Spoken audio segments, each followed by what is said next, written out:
Здравейте, аз съм Павел Вашов.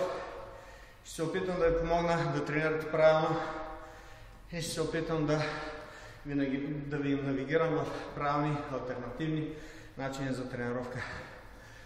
Относно хората, които не са запознати с бокс и кикбокс, има две основни правила.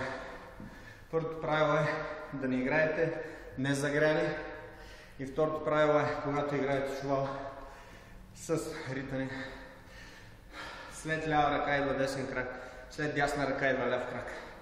Това е правилото, което е измислено още много отдавна. И ако го спазвате, се предпазвате от контузии, предпазвате от нежелани травми и така нататък.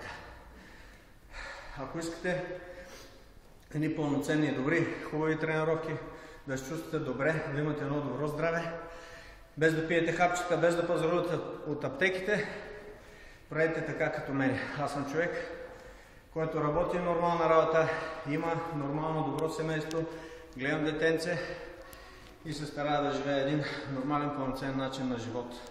Като помагам на себе си, помагам и на другите.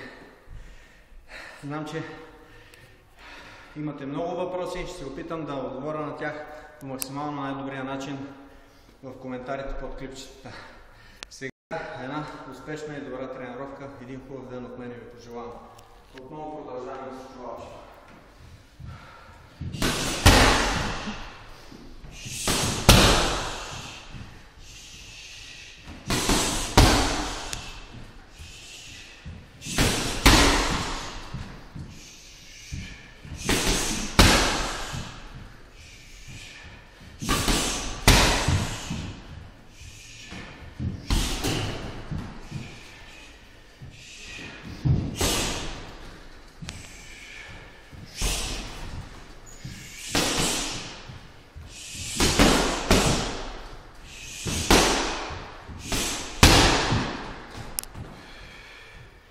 Надявам се да ви бъда полезен, надявам се да харесвате това, което правя, това, което ви показвам.